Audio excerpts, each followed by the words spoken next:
Assalamualaikum warahmatullahi wabarakatuh. Hai teman-teman semua, ketemu lagi sama aku Nurmala.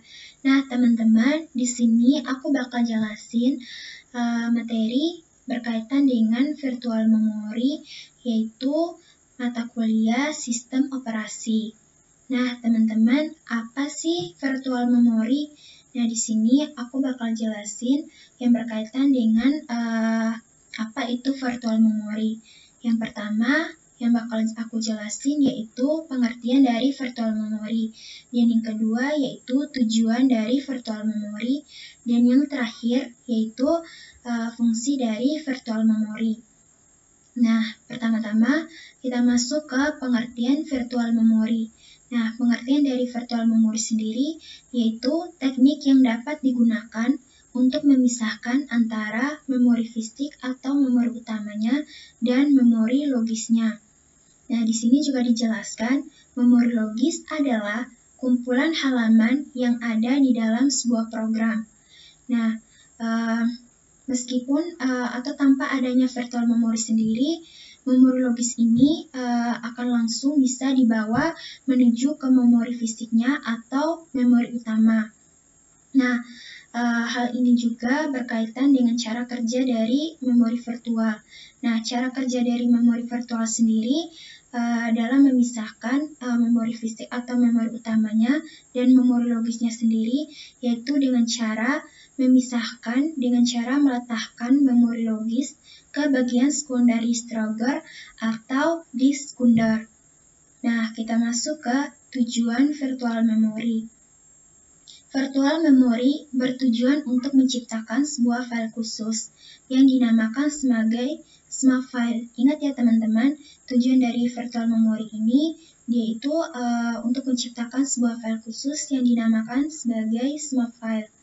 Nah, memori virtual ini akan dipakai apabila sistem operasinya ini dalam kondisi kehabisan memori ya teman-teman. Terus di mana cara kerjanya ini yaitu sistem operasinya ini dapat memindahkan data yang paling akhir diakses ke dalam smart file yang ada di dalam hard disk. Nah,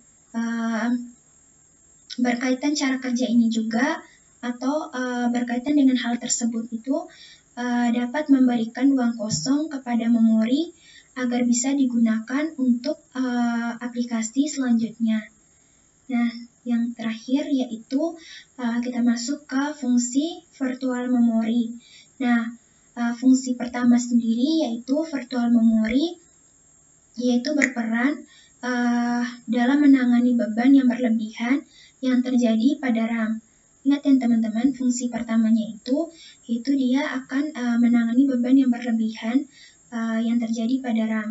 Yang kedua yaitu memori virtual sendiri berfungsi sebagai cadangan RAM, tetapi dia itu tidak sampai menggantikan fungsi dari RAM tersebut. Dia hanya sebagai cadangan dari RAM, tetapi tidak menggantikan fungsi dari RAM-nya. Dan yang ketiga yaitu fungsi lainnya, yaitu virtual memory ini dapat menyimpan data yang berasal dari RAM. Namun, data yang berasal dari RAM ini yang sudah disimpan ke virtual memory tidak dapat diteruskan ke prosesor. Dan yang terakhir yaitu data yang sudah disimpan ke virtual memory itu hanya bersifat sementara, bukan bersifat permanen ya teman-teman. Nah teman-teman, sekian penjelasan dari aku. Semoga penjelasan ini atau materi ini yang telah aku sampaikan bermanfaat buat teman-teman semua. Mohon maaf apabila ada kesalahan kata. Wabillahi taufik wal hidayah. Wassalamualaikum warahmatullahi wabarakatuh.